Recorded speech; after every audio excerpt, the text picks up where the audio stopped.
ನಮಸ್ಕಾರ ಸ್ನೇಹಿತರೆ, ನಾವು ಧುರಂಧರ್ 2 ದ ರಿವೆಂಜ್ ಮೂವಿಯನ್ನು ನೋಡಿದ್ವಿ. ಧುರಂಧರ್ 1 ಮ್ಯಾಸಿವ್ ಹಿಟ್ ಆಗಿತ್ತಲ್ಲ, ಭಾರತದ all time highest grossing movie ಆಗಿತ್ತಲ್ಲ. 1350 ಕೋಟಿಗೂ ಅಧಿಕ ಕಲೆಕ್ಷನನ್ನು ಮಾಡಿ ದಾಖಲೆ ಬರೆದಿತ್ತು.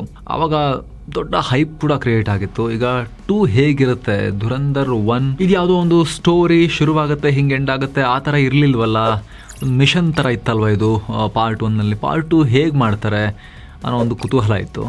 ಅದರಲ್ಲೂ ಕೂಡ ಏನು ಸುದ್ದಿ ಬಂತು ಅಂದರೆ, ಇದೊಂದು 3.5-4 ಗಂಟೆಗಳ ಉದ್ದದ ಮೂವಿ ಅಂತ ಹೇಳಿ ಥಿಯೇಟ್ರಲ್ಲಿ ಒಂದು 4 ಗಂಟೆ ಕಳಿಬೇಕಾಗತ್ತೆ. ಅಲ್ಲಿ ಬರೋ ಆ್ಯಡ್ಗಳು ಎಲ್ಲ ಸೇರಿದ್ರೆ 4-4.25 ಗಂಟೆ ಎಲ್ಲ ಕಳಿಬೇಕಾಗತ್ತೆ ಥಿಯೇಟ್ರ್ನಲ್ಲಿ. ನಾವಿವತ್ತು 9:20ಕ್ಕೆ ಥಿಯೇಟ್ರ್ ಒಳಗಡೆ ಹೋಗಿರೋದು, 1:50ಕ್ಕೆ ಥಿಯೇಟ್ರು ಹೊರಗೆ ಬಂದಿರೋದು.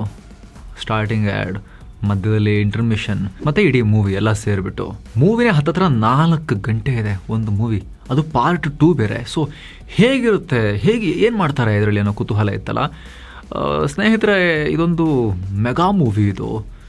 ಅಗೇನ್ ಈ ಸೀಕ್ವೆಲ್ಗೇನೆ, ಪಾರ್ಟ್ 2ಗೇನೆ ಒಂದು 250-300 crore ಖರ್ಚಾಗಿರ್ಬೋದು ಅಂತ ಹೇಳ್ತಿದ್ದಾರೆ. ಎರಡೂ ಸೇರಿ ಒಂದು 400 ಕೋಟಿ ದಾಟ್ ಹೋಗಿದೆ ಬಜೆಟ್ ಅಂತ ಹೇಳ್ತಾ ಇದ್ದಾರೆ. ಪಾರ್ಟ್ 2ನಲ್ಲೂ ಏನಾಗುತ್ತೆ ಅಂತ ಹೇಳಿದ್ರೆ, ನಿಮಗೆ ಮೂವಿ ಎಂಡಲ್ಲೇ ತೋರಿಸಿದ್ರಲ್ವಾ, ಈ ರಣವೀರ್ ಸಿಂಗ್ ಕ್ಯಾರೆಕ್ಟರ್, ಹಮ್ಜಾ ಕ್ಯಾರೆಕ್ಟರ್, ಪಾಕಿಸ್ತಾನಕ್ಕೆ ನುಗ್ಗಿರೋ ಕ್ಯಾರೆಕ್ಟರ್, ಆತನ ಹಿನ್ನೆಲೆ ಏನು ಅನ್ನೋದನ್ನು ತೋರಿಸ್ಬೇಕು ಅನ್ನೋ ಥರದಲ್ಲಿ ಇತ್ತಲ್ವಾ. ಅದೇನು ಕರೆಕ್ಟಾಗಿ ಹಿಂಟ್ ಕೊಟ್ಟಿದ್ರಲ್ವಾ. ಅದರ ಜೊತೆಗೆ ಹಿನ್ನೆಲೆ ತೋರಿಸ್ಬಿಟ್ಟು ಮತ್ತೆ ಪ್ರೆಸೆನ್ಸಿಗೆ ಬಂದು ಮತ್ತೆ ಸ್ಟೋರಿ ಮುಂದಕ್ಕೆ ಹೋಗುತ್ತೆ, ಏನಾಗುತ್ತೆ ಅನ್ನೋದು ಈ ಧುರಂಧರ್ 2ನಲ್ಲಿ ಆಗುತ್ತೆ. ನಾವು ನಿಮಗೆ ಸ್ಟೋರಿ ಎಲ್ಲ ಹೇಳೋಕ್ಕೆ ಹೋಗೋದಿಲ್ಲ, ಬಟ್ ಬ್ರಾಡ್ ಥೀಮ್ ಸಮಥಿಂಗ್ ಈ ಥರ ಇದೆ ಮೂವಿ ಸ್ನೇಹಿತರೆ. ಬರೀ ಮೂವಿ ಅಂತ ನೋಡಿದ್ರೆ ಎಕ್ಸಲೆಂಟ್ ಮೂವಿ, ಎಕ್ಸ್ಟ್ರಾರ್ಡಿನರಿ ಆ್ಯಕ್ಷನ್ ಇದೆ, ಬಟ್ ಸ್ಟ್ರಿಕ್ಟ್ಲಿ ಅಡಲ್ಟ್ಸ್ಗೆ. 18+ ಇದು ಮೂವಿ. ಇದು 18+ ಅಂತ ಹೇಳಿದ್ರೆ ವಾಯ್ಲೆನ್ಸ್ ಯಾವ ಲೆವೆಲ್ಗೆ ಅಂದರೆ, ಸುಮಾರು ಸೀನ್ಗಳಿಗೆ ನನಗೆ ನೋಡೋಕ್ಕಾಗದೆ ನಾನು ಕಣ್ಣನ್ನು ಮುಚ್ಕೊಳ್ತಾ ಇದೆ. ಈಗ ನೆಕ್ಸ್ಟ್ ಇದು ಆಗುತ್ತೆ, ಆತ ಕೊಡ್ಲಿಂಗ್ ತೆಗೆದ, ಆತ ಗನ್ನಿಂಗ್ ತೆಗೆದ, ಆ ಕ್ರೌರ್ಯ ನೋಡೋಕ್ಕಾಗದೆ ಕಣ್ಣು ಮುಚ್ಕೊಂಡಿರೋ ಸನ್ನಿವೇಶ ಒಂದು 4-5 ಸಲ ನನಗೂ ಆಗಿದೆ. ಕಣ್ಣು ಮುಚ್ಕೊಂಡ್ರೂ ಕೂಡ ಕಿವಿಗೆ ಆ ಶಬ್ದ ಕೇಳುತ್ತಲ್ಲ, ನರಳಾಟ, ಫೌಂಟೇನ್ ಥರ, ಕೊಲೆಗಳನ್ನು ಮಾಡೋ ಟೈಮ್ನಲ್ಲಿ ಫೌಂಟೇನ್ ಥರ ಚಿಮ್ಮೋದು, ಕಳ ಅನ್ನೋ ಸೌಂಡು, ಅದೆಲ್ಲ ತುಂಬ ವೀಕ್ ಹಾರ್ಟ್ ಇರೋರಿಗೆ ಡಿಸ್ಟರ್ಬ್ ಮಾಡಿಬಿಡ್ಬೋದು. ಅಷ್ಟು ವಾಯ್ಲೆನ್ಸ್ ಇದೆ ಇದರಲ್ಲಿ. ಅದರ ಅಲರ್ಟ್ ನಿಮಗೆ ನೋಡೋಕ್ಕೆ ಹೋಗೋಕ್ಕೆ ರೆಡಿ ಇರೋರಿಗೆ, ಮನಸ್ಸಷ್ಟು ಗಟ್ಟಿದ್ರೆ ನೋಡಿ. ಆ್ಯಕ್ಷನ್ ಎಂಜಾಯ್ ಮಾಡ್ತೀರಿ ಅಂತ ಹೇಳಿದ್ರೆ ಎಕ್ಸ್ಟ್ರಾರ್ಡಿನರಿ ಆ್ಯಕ್ಷನ್ ಇದೆ, ಅದ್ಭುತವಾದ ಆ್ಯಕ್ಷನ್ ಸೀಕ್ವೆನ್ಸ್ಗಳಿದ್ದಾವೆ. ಡೆಫಿನೆಟ್ಲಿ ಮಕ್ಕಳನ್ನು, ವಯಸ್ಸಾದವರನ್ನು, ಮೃದು ಹೃದಯದವ್ರಿಗೆ, ಅವರಿಗೆಲ್ಲ ಈ ಮೂವಿ ಅಲ್ಲ, ಫ್ಯಾಮಿಲಿ ಮೂವಿ ಅಲ್ಲ. ಯಂಗ್ ಕಪಲ್ ನೋಡ್ಬೋದು ಫ್ಯಾಮಿಲಿ ಅಂತ ಹೇಳಿದ್ರೆ, ಅಥವಾ ಸ್ವಲ್ಪ ಈ ಥರದ್ದೆಲ್ಲ ನಡೆಯುತ್ತೆ, ನನಗೆ ಡೈಜೆಸ್ಟ್ ಮಾಡ್ಕೊಳ್ತೀನಿ ಅನ್ನೋರು ನೋಡ್ಬೋದು. ನನಗೆ ಓವರಾಲ್ ಆಗಿ ಫೈನಲಿ ಮೂವಿ ಹೇಗಿದೆ ಅಂತ ನೀವು ಕೇಳಿದ್ರೆ, ಮೂವಿ ಚೆನ್ನಾಗಿದೆ. I enjoyed it. 4 ಗಂಟೆ ಆದರೂ ಕೂಡ ಲಾಸ್ಟಿಗೆ ಹೇಳಕ್ಕೆ ಮನಸ್ಸಾಗ್ತಿರಲಿಲ್ಲ. ಯಾಕೆ ಅಂತ ಹೇಳಿದ್ರೆ ಸ್ನೇಹಿತರೆ, ಇದರಲ್ಲಿ ಹಲವಾರು ಫ್ಯಾಕ್ಟರ್ಗಳಿದೆ. ಧುರಂಧರ್ 1 and 2 ಎರಡರಲ್ಲೂ ಕೂಡ, 1 ರಿವ್ಯೂ ಟೈಮ್ನಲ್ಲೂ ಕೂಡ ನಾವು ಹೇಳಿದ್ವಿ, ಇದು ಬರೀ ಮೂವಿ ಅಲ್ಲ. ಇದರಲ್ಲಿ ಏನು ಮಾಡಿದ್ದಾರೆ, ಈ ಕಾಲ್ಪನಿಕ ಸ್ಟೋರಿ ಟೆಲ್ಲಿಂಗನ್ನು ವಾಸ್ತವದ ಘಟನೆಗಳೊಂದಿಗೆ ಮಿಕ್ಸ್ ಮಾಡಿದ್ದಾರೆ. ಮೂವಿ ಸ್ಟಾರ್ಟಿಂಗ್ನಲ್ಲೇ ದೊಡ್ಡ ಡಿಸ್ಕ್ಲೇಮರ್ ಬರುತ್ತೆ. ಮಾಮೂಲಿ ಮೂವಿಗಳಲ್ಲಿರೋದಕ್ಕಿಂತ ಆಲ್ಮೋಸ್ಟ್ ಡಬಲ್ ಲೆಂತಿನ ಡಿಸ್ಕ್ಲೇಮರ್ ಬರುತ್ತೆ. ಇದು ಯಾವುದೇ ಡಾಕ್ಯುಮೆಂಟ್ರಿ ಅಲ್ಲ, ನೈಜ ಘಟನೆಗಳಿಗೆ ಏನಾದ್ರು ಹೋಲಿಕೆ ಆದರೆ ಕಾಕತಾಳಿ ಆ ಥರ ಈ ಥರ ಎಲ್ಲ ಹಾಕೊಂಡಿದ್ದಾರೆ. ಆದರೆ ನೋಡೋ ಜನರಿಗೆ ಏನು ಮಾಡ್ತಾರೆ, ಇವರು ಇಲ್ಯೂಷನ್ ಕ್ರಿಯೇಟ್ ಮಾಡ್ತಾರೆ, ನಿಜವಾಗಿ ನಡೆದಿರೋ ಡಾಕ್ಯುಮೆಂಟ್ರಿನ ತೋರಿಸ್ತಿದ್ದಾರೆ ಅನ್ನೋ ಫೀಲಿಂಗನ್ನು ತರ್ತಾರೆ. ರಾಷ್ಟ್ರೀಯತೆ, ದೇಶಭಕ್ತಿ, ನ್ಯಾಷನಲಿಸಮನ್ನು ಅದನ್ನು ಪ್ರೊವೋಕ್ ಮಾಡ್ತಾರೆ, ಕೆರಳಿಸ್ತಾರೆ. ಪಾಲಿಟಿಕ್ಸ್ ಕೂಡ ತರ್ತಾರೆ ಮಧ್ಯದಲ್ಲಿ, ಸ್ವಲ್ಪ ಪ್ರೊಪಗ್ಯಾಂಡಾ ಮಾಡ್ತಾರೆ. ಈ ಮೂವಿಲಿ ಪ್ರೊಪಗ್ಯಾಂಡಾ ಇದೆ, ಪೊಲಿಟಿಕಲ್ ಫೇವರಿಸಮ್ ಕೂಡ ಇದೆ. ಈಗಿರೋ ಆಡಳಿತ ಪಕ್ಷಕ್ಕೆ, BJPಗೆ, ನರೇಂದ್ರ ಮೋದಿ ಅವರಿಗೆ, UPಯ ಯೋಗಿ ಆದಿತ್ಯನಾಥ್ ಸರ್ಕಾರಕ್ಕೆ ಎಲ್ಲ ಫೇವರ್ ಮಾಡುವಂತಹ ಸನ್ನಿವೇಶಗಳನ್ನು ಸೃಷ್ಟಿ ಮಾಡಲಾಗಿದೆ. ಸೊ ಯಾವ ಥರ ಅಂತ ಹೇಳಿದ್ರೆ ಸ್ನೇಹಿತರೆ, ಇದು ರಿಯಲ್ ದೃಶ್ಯಗಳು, ರಿಯಲ್ ಸನ್ನಿವೇಶಗಳು, ಆಮೇಲೆ ಸಿನಿಮ್ಯಾಟಿಕ್ ಲಿಬರ್ಟಿ, ಫಿಲ್ಮ್ ಮೇಕರ್ಸಿಗಿರುತ್ತಲ್ಲ ಸ್ವಾತಂತ್ರ್ಯ, ಕಥೆಯನ್ನು ಹೆಣೆಯೋದು, ಅದು ಎರಡನ್ನು ಮಿಕ್ಸ್ ಮಾಡಿ ಒಂಚೂರು ರಾಷ್ಟ್ರಭಕ್ತಿಯನ್ನು ಕೂಡ ಅದರಲ್ಲಿ ತುಂಬ ಚೂರಲ್ಲ ಜಾಸ್ತಿನೇ ಸೇರಿಸಿ ಇಮರ್ಸಿವ್ ಎಕ್ಸ್ಪೀರಿಯನ್ಸ್ ಮೂವಿ ನೋಡೋರಿಗೆ ಅದು ಕಳೆದು ಹೋಗೋ ರೀತಿ ಮಾಡುತ್ತೆ. ಅದು ಎಸ್ಪೆಷಲಿ ಈ ರೀತಿ Jio politics, strategic affairs, foreign affairs, ಈ ಸ್ಪೈ ಥ್ರಿಲ್ಲರ್ ಇದೆಲ್ಲ ಇಂಟ್ರೆಸ್ಟ್ ಇರೋರಿಗೆ ಫುಲ್ ಇನ್ವಾಲ್ವ್ ಮಾಡ್ಕೊಳ್ಳುತ್ತೆ ಮೂವಿ. ಆ ಥರ ಇದೆ ಇದು. ಹಾಗಾಗಿ ಆ್ಯಸ್ ಎ ಮೂವಿ ಇದು ಗೆಲ್ಲತ್ತೆ, ಇದು ಒಂದು ಸಿನಿಮಾವಾಗಿದ್ದು ಗೆಲ್ಲತ್ತೆ. ಆದರೆ ನೈತಿಕವಾಗಿ ಅನ್ನೋ ಪ್ರಶ್ನೆ ಬಂದಾಗ ಇದರಲ್ಲಿ ಅದು ನಿಜವಾಗ್ಲೂ ಆದಿತ್ಯ ಧರ್ ಡೈರೆಕ್ಟರ್ ಅವರಿಗೆ, ಮತ್ತು ಅವರೇ ಪ್ರೊಡ್ಯೂಸರು, ಅವರೇ ಇದರ ರೈಟರು, ಅವರೇ ಇದರ ಡೈರೆಕ್ಟ್ರು. ಅವರು ಫೇವರ್ ಮಾಡ್ತಾರೆ ಆಡಳಿತ ಪಕ್ಷಕ್ಕೆ, ಅವರು ಆಡಳಿತ ಪಕ್ಷದೊಂದಿಗೆ ಸೇರಿಕೊಂಡು ಪ್ರೊಪಗ್ಯಾಂಡ ಮಾಡ್ತಿದ್ದಾರಾ, ಅಥವಾ ಮೂವಿಯ ಗೆಲುವಿಗೋಸ್ಕರ ಅದನ್ನೆಲ್ಲ ಯೂಸ್ ಮಾಡ್ಕೊಂಡಿದ್ದಾರಾ, ಇಂಟೆನ್ಸಿಟಿ ಆ್ಯಡ್ ಮಾಡೋಕ್ಕೆ, ಫ್ಲೇವರ್ಸನ್ನು ಆ್ಯಡ್ ಮಾಡೋಕ್ಕೆ ಯೂಸ್ ಮಾಡ್ಕೊಂಡಿದ್ದಾರಾ ಅನ್ನೋ ಪ್ರಶ್ನೆಗಳು ಮೂಡುತ್ತೆ. ಕೆಲವೊಂದು ಸಲ ಅಂತೂ ಯಾವ ಲೆವೆಲಿಗೆ ಹೋಗ್ತಾರೆ ಅಂತ ಹೇಳಿದ್ರೆ, ಮೋದಿ ಸರ್ಕಾರ 2014 ಬರೋಕ್ಕಿಂತ ಮುಂಚೆ ಇದ್ದವರೆಲ್ಲ, ಏನು UPA ಸರ್ಕಾರ ಇತ್ತಲ್ವಾ, ಇದರಲ್ಲಿ ಹೇಗೆ ತೋರಿಸಲಾಗಿದೆ ಅಂದರೆ ಅವರೆಲ್ಲ ಗೆಲ್ಲಿ ಅಂಥೇಳಿ, ಅಂದರೆ ಮೋದಿ ಸರ್ಕಾರ ಬರಬಾರ್ದು ಅಂಥೇಳಿ, ಹಾಗೆ UPಯಲ್ಲಿ ಯೋಗಿ ಸರ್ಕಾರ ಬರಬಾರ್ದು ಅಂಥೇಳಿ ಪಾಕಿಸ್ತಾನದ ಉಗ್ರರೆಲ್ಲ ಪ್ರಯತ್ನ ಪಡ್ತಾಯಿದ್ರು, ಫಂಡಿಂಗ್ ಮಾಡ್ತಿದ್ರು ಅನ್ನೋ ಥರದಲ್ಲೆಲ್ಲ ಇದರಲ್ಲಿ ಬಿಂಬಿಸಲಾಗಿದೆ.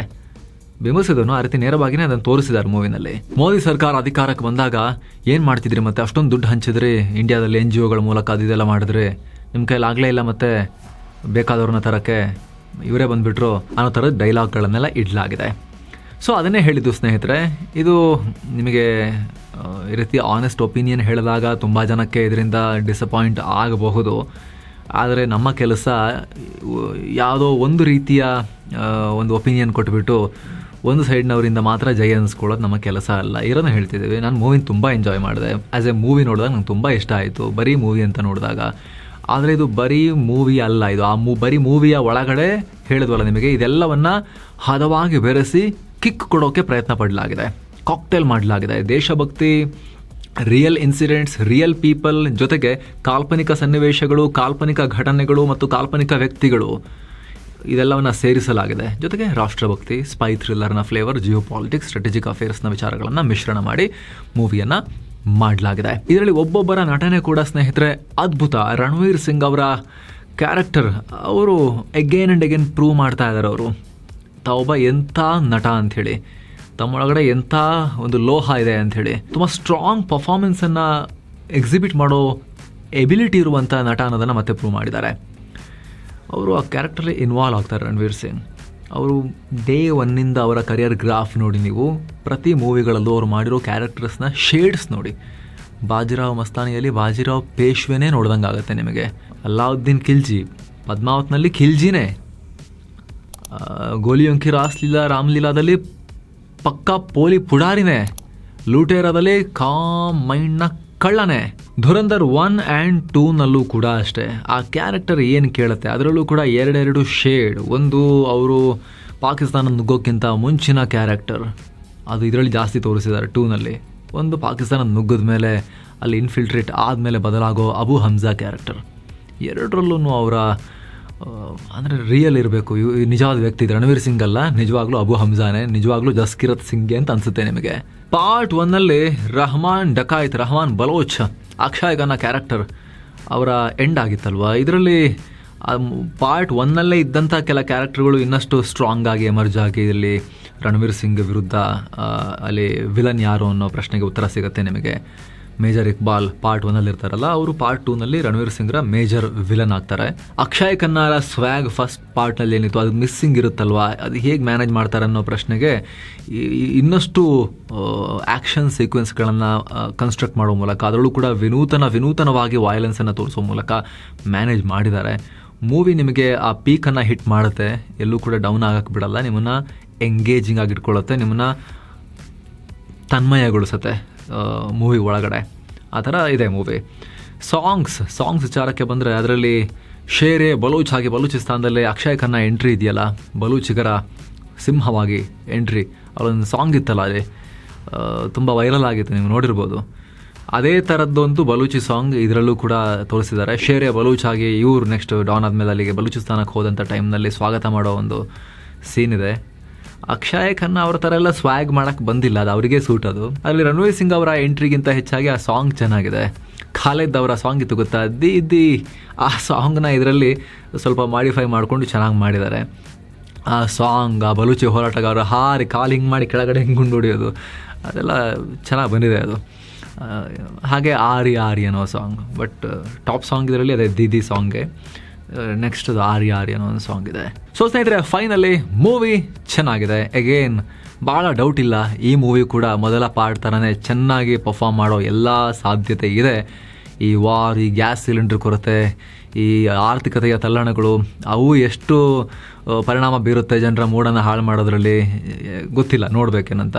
ಅಥವಾ ಅದೆಲ್ಲ ಸ್ಟ್ರೆಸ್ ನಡುವೆ ಸಾಯಿಲಿ ಒಂಚೂರು ಮೂವಿ ನೋಡ್ಕೊಂಬರೋಣ ಅಂತ ಜನ ಹೋಗ್ತಾರ, ನೋಡೋಣ.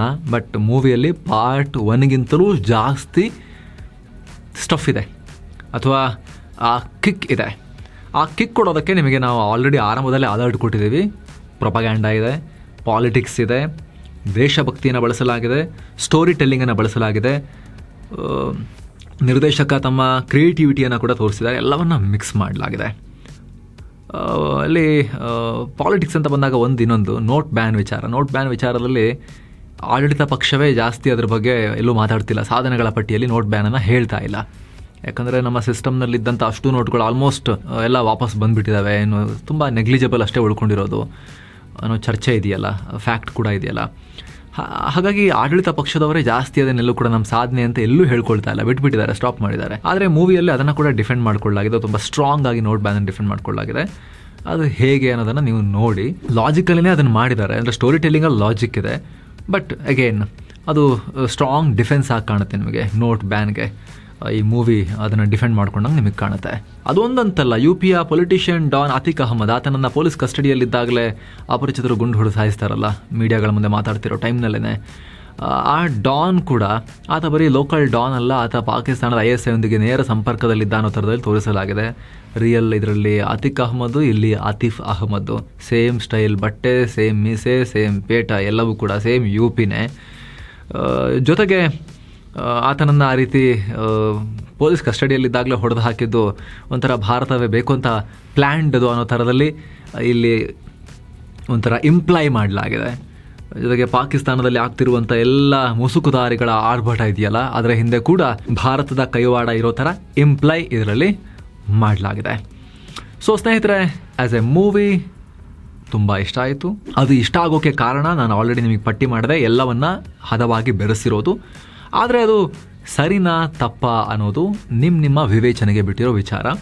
ಆದರೆ ನಮ್ಮನ್ನು ಕೇಳಿದ್ರೆ, ಓಕೆ ಇದು ಡಾಕ್ಯುಮೆಂಟ್ರಿ, ಇದು ಫಿಕ್ಷನ್ ಅಲ್ಲ, ಇದು ರಿಯಲ್ ಘಟನೆಗಳ ಆಧಾರಿತ, ಇದಕ್ಕೆಲ್ಲ ಎವಿಡೆನ್ಸ್ ಇದೆ ಅಂತ ಹೇಳಿ ಅವರು ಡಿಕ್ಲೇರ್ ಮಾಡಿಕೊಂಡು ನೈಜ ಘಟನೆಗಳ ಆಧಾರಿತ ಅಂತ ಕಂಪ್ಲೀಟ್ಲಿ ಡಿಕ್ಲೇರ್ ಮಾಡ್ಕೊಂಡು ಮಾಡಿದಿದ್ರೆ ಓಕೆ, ನನಗೂ ಕೂಡ ವೈಯಕ್ತಿಕವಾಗಿ ಏನು ಪ್ರಾಬ್ಲಮ್ ಕಾಣಿಸ್ತಿರಲಿಲ್ಲ. ನನಗೊಂದು ಸಣ್ಣ ಪ್ರಾಬ್ಲಮ್ ಏನು ಕಾಣಿಸುತ್ತೆ ಅಂತ ಹೇಳಿದ್ರೆ, ಇದು ಯಾವುದೇ ಡಾಕ್ಯುಮೆಂಟ್ರಿ ಅಲ್ಲ ಅಂತೆಲ್ಲ ದೊಡ್ಡ ಡಿಸ್ಕ್ಲೇಮರ್ ಹಾಕಿ ತುಂಬ ಯೂಸ್ ಮಾಡ್ಕೊಂಡಿರೋದು ಮೂವಿಗೆ. ರಿಯಲ್ ಘಟನೆಗಳನ್ನು ಸೇರಿಸ್ಕೊಂಡು ಅದಕ್ಕೆ ಕಾಲ್ಪನಿಕ ಸನ್ನಿವೇಶಗಳನ್ನು ಕೂಡ ಮಿಶ್ರಣ ಮಾಡಿ, ರಿಯಲ್ ಕಾಲ್ಪನಿಕ ಎರಡೂ ಸೇರಿ ಎಂಟೈರ್ ಥೀಮೇ ರಿಯಲ್ ಅನ್ನೋ ಥರದಲ್ಲಿ ಬಿಂಬಿಸಿರೋದು. ಅಲ್ಲೊಂದು ನೈತಿಕತೆ ದೃಷ್ಟಿಯಿಂದ ಒಂದು ಸಣ್ಣ ಪ್ರಾಬ್ಲಮ್ ಕಾಣಿಸುತ್ತೆ. But again end of the day it's a movie. ಬರೀ ಮೂವಿಯಾಗಿ ನೋಡ್ತೀರಾ ಅಂತ ಹೇಳಿದ್ರೆ you will enjoy it. Wonderfully executed movie. So ಮಕ್ಳಿಗೆ ತೋರಿಸ್ಬೇಡಿ ಮೂವಿನ.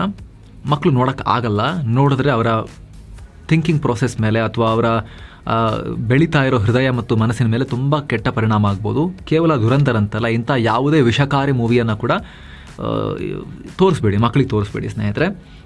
ಚಿಕ್ಕ ಮಕ್ಕಳಿಗಂತೂ ತೋರಿಸ್ಲೇಬೇಡಿ. ಅವ್ರು ಆಮೇಲೆ ಅದನ್ನೇ ಕತ್ತಿ ಹಿಡ್ಕೊಂಡು ಪ್ರಾಕ್ಟೀಸ್ ಮಾಡೋಕ್ಕೆ ಶುರು ಮಾಡ್ತಾರೆ. ಆಮೇಲೆ ಅಷ್ಟು ನಾರ್ಮಲೈಸ್ ಮಾಡಲಾಗಿದೆ ವೈಲೆನ್ಸನ್ನು ಈ ಮೂವಿಯಲ್ಲಿ. ಸೊ ಅದು OTTಲಿ ಬರುತ್ತೆ. ಥಿಯೇಟ್ರಿಗಂತೂ ಹೇಳ್ತಾರೆ 18 ಅಬೌವ್ ಮಾತ್ರ ಅಂಥೇಳಿ. ಕೆಲ ಥಿಯೇಟ್ರ್ಗಳನ್ನು ಮಕ್ಕಳನ್ನ ತಡಿಲೂಬೋದು, ಆದರೆ OTTಗೆ ಬಂದಾಗ ಹೆಂಗೆ ತಡಿತೀರ ಮಕ್ಕಳು ನೋಡೋದನ್ನು? So parents, please be responsible. ಇಂಥ ಯಾವುದೇ ಅನಾಹುತಕಾರಿ ಕಾಂಟೆಂಟನ್ನು ಮಕ್ಕಳಿಗೆ ತೋರಿಸ್ಬೇಡಿ. ಮತ್ತೆ ಭೇಟಿ ಆಗ್ತೀರೋಣ ಸ್ನೇಹಿತರೆ. ನೀವು ನೋಡಿದರೆ ನಿಮ್ಮ ಒಪಿನಿಯನ್ ಕೂಡ ಕಾಮೆಂಟ್ ಮಾಡಿ ತಿಳಿಸಿ. ನಮಸ್ತೆ.